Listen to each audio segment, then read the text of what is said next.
ओम शांति। 15 जुलाई 2025 प्रातः मुरली। मीठे बच्चे, तुम्हें अभी भविष्य 21 जन्मों के लिए यहाँ ही पढ़ाई पढ़नी है। कांटे से खुशबूदार फूल बनना है, देवी गुण धारण करने और कराने हैं। मीठे बच्चे, तुम्हें अभी 21 जन्मों के लिए यहाँ ही पढ़ाई पढ़नी है। कांटे से खुशबूदार फूल बनना है, देवी गुण धारण करने और कराने हैं। प्रश्न: किन बच्चों की बुद्धि का ताला नंबरवार खुलता जाता है? किन बच्चों की बुद्धि का ताला नंबरवार खुलता जाता है? जो श्रीमत पर चलते रहते हैं, पतित पावन बाप की याद में रहते हैं, पढ़ाई पढ़ाने वाले के साथ जिनका योग है, उनकी बुद्धि का ताला खुलता जाता है। बाबा कहते, बच्चे अभ्यास करो, हम आत्मा भाई भाई है, हम बाप से सुनते हैं। देही अभिमानी हो, सुनो और सुनाओ तो ताला खुलता जाएगा। ओम शांति। बाप बच्चों को समझाते हैं, जब यहाँ बैठते हो तो ऐसे भी नहीं कि सिर्फ शिव बाबा की याद में रहना है।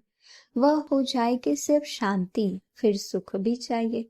तुमको शांति में रहना है और स्वदर्शन चक्रधारी बन राजाई को भी याद करना है। तुम पुरुषार्थ करते ही हो नर से नारायण अथवा मनुष्य से देवता बनने के लिए। यहाँ बल कितने भी कोई में देवी गुण हो तो भी उनको देवता नहीं कहेंगे। देवता होते ही है स्वर्ग में। दुनिया में मनुष्यों को स्वर्ग का पता नहीं है। तुम बच्चे जानते हो, नई दुनिया को स्वर्ग, पुरानी दुनिया को नर्क कहा जाता है। ये भी भारतवासी ही जानते हैं। जो देवताएं सतयुग में राज्य करते थे, उन्होंने चित्र भी भारत में ही है। ये है आदि सनातन देवी देवता धर्म के। फिर भल करके उन्हों के चित्र बाहर में ले जाते हैं पूजा के लिए। बाहर कहाँ भी जाते हैं तो जाकर वहां मंदिर बनाते हैं। हर एक धर्म वाले कहाँ भी जाते हैं तो अपने चित्रों की ही पूजा करते हैं। जिन जिन गांवों पर विजय पाते हैं वहां चर्च आदि जाकर बनाते हैं। हर एक धर्म के चित्र अपने अपने हैं पूजा के लिए। आगे तुम भी नहीं जानते थे कि हम ही देवी देवता थे। अपने को अलग समझकर उन्हों की पूजा करते थे। और धर्म वाले पूजा करते हैं तो जानते हैं कि हमारा धर्म स्थापक क्राइस्ट है, हम क्रिश्चियन हैं अथवा बौद्धि है।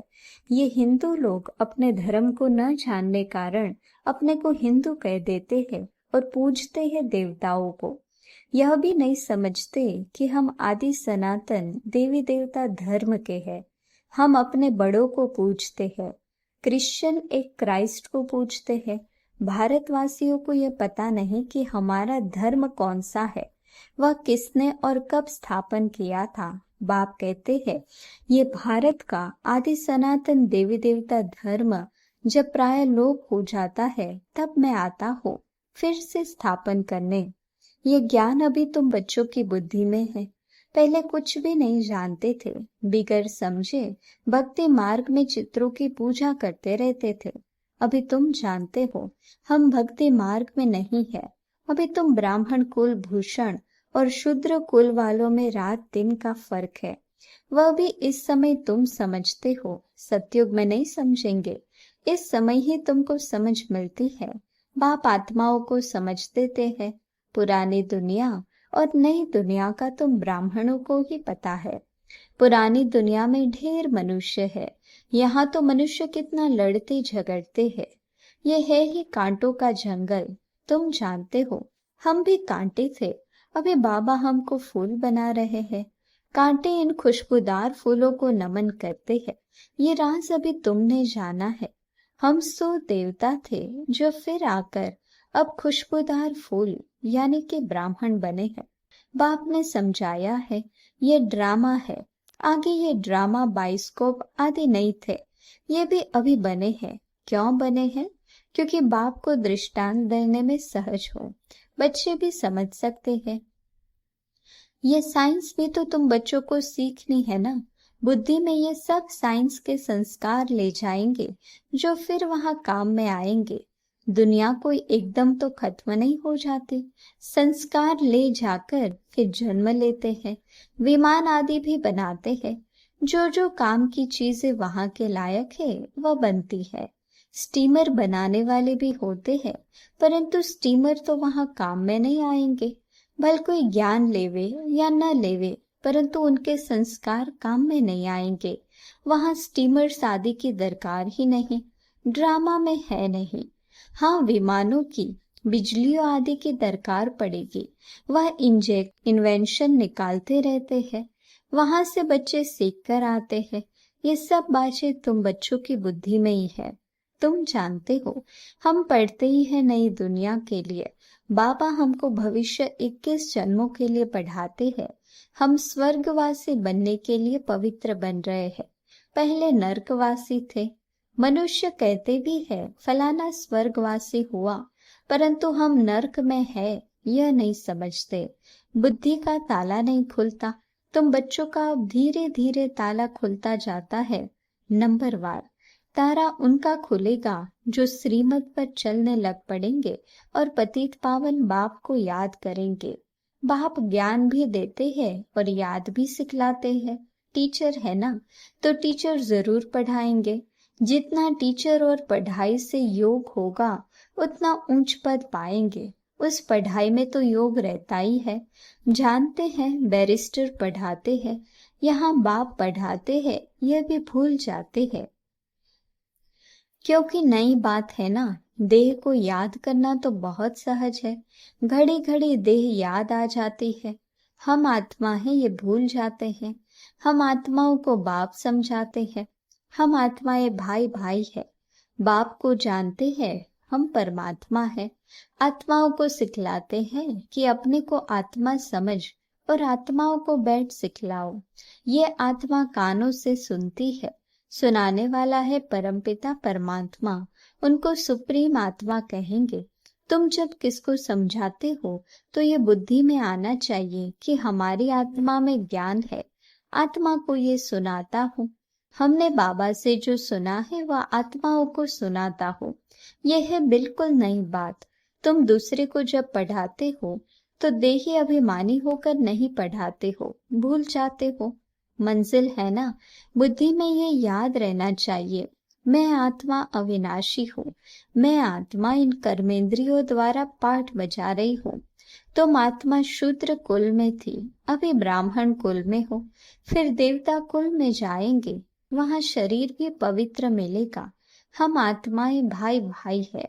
बाप बच्चों को पढ़ाते हैं, बच्चे फिर कहेंगे हम भाई भाई है। भाई को पढ़ाते हैं, आत्मा को ही समझाते हैं।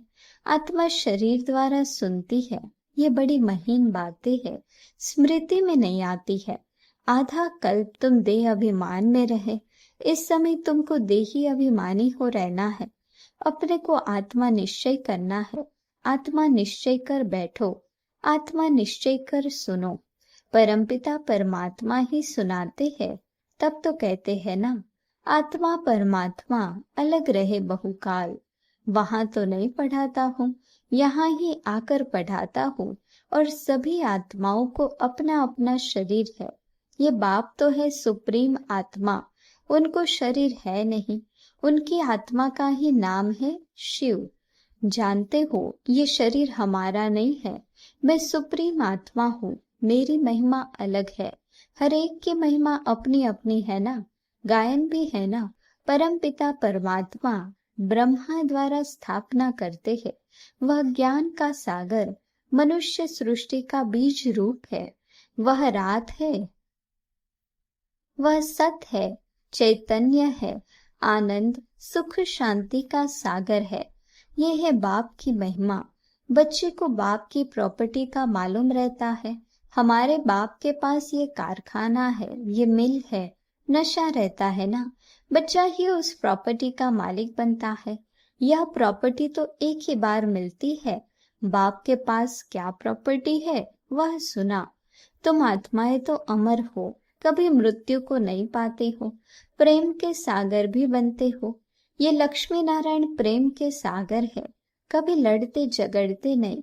यहाँ तो कितना लड़ते झगड़ते हैं। प्रेम में और ही घोटाला पड़ता है। बाप आकर विकार बंद कराते हैं तो कितना मार पड़ती है। बाप कहते हैं बच्चे पावन बनो तो पावन दुनिया के मालिक बनेंगे। काम महाशत्रु है, इसलिए बाबा के पास आते हैं तो कहते हैं जो विकर्म किए हैं वह बताओ तो हल्का हो जाएगा। इसमें भी मुख्य विकार की बात है। बाप बच्चों के कल्याण अर्थ पूछते हैं। बाप को ही कहते हैं हे पतित पावन आओ, क्योंकि पतित विकार में जाने वाले को ही कहा जाता है। ये दुनिया भी पतित है, मनुष्य भी पतित है, 5 तत्व भी पतित है। वहां तुम्हारे लिए तत्व भी पवित्र चाहिए। इस आसुरी पृथ्वी पर देवताओं की परछाया नहीं पड़ सकती। लक्ष्मी का आह्वान करते हैं, परंतु यहाँ थोड़े ही आ सकती है। ये 5 तत्व भी बदलने चाहिए। सतयुग है नई दुनिया, ये है पुरानी दुनिया। इनके खलास होने का समय है। मनुष्य समझते हैं अभी 40,000 वर्ष पड़े हैं, जबकि कल भी 5,000 वर्ष का है। तो फिर सिर्फ एक कलयुग 40,000 वर्ष का कैसे हो सकता है? कितना अज्ञान अंधियारा है। ज्ञान है नहीं। भक्ति है ब्राह्मणों की रात, ज्ञान है ब्रह्मा और ब्राह्मणों का दिन, जो अब प्रैक्टिकल में हो रहा है। सीडी में बड़ा क्लियर दिखाया हुआ है। नई दुनिया और पुरानी दुनिया को आधा आधा कहेंगे। ऐसे नहीं कि नई दुनिया को जास्ती टाइम, पुरानी दुनिया को थोड़ा टाइम देंगे। नहीं, पूरा आधा आधा होगा तो क्वार्टर भी कर सकेंगे। आधा में न हो तो पूरा क्वार्टर भी न हो सके। स्वस्तिका में भी 4 भाग देते हैं। समझते हैं, हम गणेश निकालते हैं। अब बच्चे समझते हैं ये पुरानी दुनिया विनाश होनी है। हम नई दुनिया के लिए पढ़ रहे हैं। हम नर से नारायण बनते हैं नई दुनिया के लिए। श्री कृष्ण भी नई दुनिया का है। श्री कृष्णता तो गायन हुआ। उनको महात्मा कहते हैं क्योंकि छोटा बच्चा है। छोटे बच्चे प्यारे लगते हैं। बड़ों को इतना प्यार नहीं करते हैं जितना छोटों को करते हैं, क्योंकि सतो प्रधान अवस्था है। विकार की बदबू नहीं है। बड़े होने से विकारों की बदबू हो जाती है। बच्चों की कभी क्रिमिनल आई हो न सके। ये आंखें ही धोखा देने वाली है, इसलिए दृष्टांत देते हैं कि उसने अपनी आंखें निकाल दी। ऐसी कोई बात है नहीं। ऐसे कोई आंखें निकालते नहीं हैं।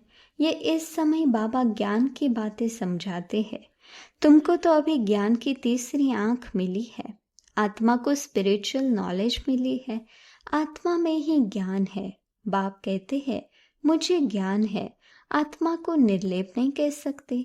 आत्मा ही एक शरीर छोड़ दूसरा लेती है। आत्मा अविनाशी है। कितनी छोटी, उनमें 84 जन्मों का पाठ है। ऐसी बात कोई कह न सके। वह तो निर्लेप कह देते हैं। इसलिए बाप कहते हैं पहले आत्मा को रियलाइज करो। कोई पूछते हैं जानवर कहाँ जाएंगे? अरे जानवर की तो बात ही छोड़ो, पहले आत्मा को तो रियलाइज करो। मैं आत्मा कैसी हूँ, क्या हूँ? बाप कहते हैं जबकि अपने को आत्मा ही नहीं जानते हो, मुझे फिर क्या जानेंगे? ये सब महीन बातें तुम बच्चों की बुद्धि में है। आत्मा में 84 जन्मों का पाठ है, वो बचता रहता है। कोई फिर कहते हैं ड्रामा में नूंद है, फिर हम पुरुषार्थ ही क्यों करें? आगे पुरुषार्थ बिगर तो पानी भी नहीं मिल सकता। ऐसे नहीं, ड्रामानुसार आपे ही सब कुछ मिलेगा। कर्म तो जरूर करना ही है। अच्छा व बुरा कर्म होता है, ये बुद्धि से समझ सकते हैं। बाप कहते हैं ये रावण राज्य है, इसमें तुम्हारे कर्म विकर्म बन जाते हैं। वहाँ रावण राज्य ही नहीं जो विकर्म हो। मैं ही तुमको कर्म अकर्म विकर्म की गति समझाता हूँ। वहाँ तुम्हारे कर्म अकर्म हो जाते हैं। रावण राज्य में कर्म विकर्म हो जाते हैं। गीता पाठी भी कभी यह अर्थ नहीं समझाते, वह तो सिर्फ पढ़कर सुनाते हैं। संस्कृत में श्लोक सुनाकर फिर हिंदी में अर्थ करते हैं। बाप कहते हैं कुछ कुछ अक्षर ठीक है, भगवानुवाच है, परंतु भगवान किसको कहा जाता है ये किसी को पता नहीं है। अच्छा, मीठे मीठे सिक्के लदे बच्चों प्रति माता पिता बाप दादा का याद प्यार और गुड मॉर्निंग। रूहानी बाप की रूहानी बच्चों को नमस्ते। हम रूहानी बच्चों की रूहानी बाप दादा को याद प्यार गुड मॉर्निंग और नमस्ते। धारणा के लिए मुख्य सार। बेहद बाप की प्रॉपर्टी की मैं आत्मा मालिक हूँ। जैसे बाप शांति पवित्रता आनंद का सागर है, ऐसे मैं आत्मा मास्टर सागर हूँ। इसी नशे में रहना है। ड्रामा के पुरुषार्थ नहीं छोड़ना है, कर्म जरूर करने हैं। कर्म अकर्म विकर्म की गति को समझ सदा श्रेष्ठ कर्म ही करने हैं। वरदान। समय के महत्व को जान स्वयं को संपन्न बनाने वाले विश्व के आधार मूर्त भव। समय के महत्व को जान स्वयं को संपन्न बनाने वाले विश्व के आधार मूर्त भव। सारे कल्प की कमाई का श्रेष्ठ कर्म रूपी बीज बोने का 5000 वर्ष के संस्कारों का रिकॉर्ड भरने का विश्व कल्याण व विश्व परिवर्तन का ये समय चल रहा है। यदि समय के ज्ञान वाले भी वर्तमान समय को गंवाते हैं या आने वाले समय पर छोड़ देते हैं तो समय के आधार पर स्वयं का पुरुषार्थ हुआ। लेकिन विश्व के आधार मूर्त आत्माएं किसी भी प्रकार के आधार पर नहीं चलती। वे एक अविनाशी सहारे के आधार पर कलयुगी पतित दुनिया से किनारा कर स्वयं को संपन्न बनाने का पुरुषार्थ करती है। स्लोगन। स्वयं को संपन्न बना लो तो विशाल कार्य में स्वतः सहयोगी बन जाएंगे। स्वयं को संपन्न बना लो तो विशाल कार्य में स्वतः सहयोगी बन जाएंगे। अव्यक्त इशारे। संकल्पों की शक्ति जमा कर श्रेष्ठ सेवा के निमित्त बनो। वर्तमान समय के पुरुषार्थ में हर संकल्प को पावरफुल बनाना है। संकल्प ही जीवन का श्रेष्ठ खजाना है। जैसे खजाने द्वारा जो चाहे जितना चाहे उतना प्राप्त कर सकते हैं, वैसे ही श्रेष्ठ संकल्प द्वारा सदाकाल की श्रेष्ठ प्रारब्ध पा सकते हो। इसके लिए एक छोटा सा स्लोगन स्मृति में रखो कि सोच समझ कर करना और बोलना है, तब सदाकाल के लिए श्रेष्ठ जीवन बना सकेंगे। अच्छा, ओम शांति।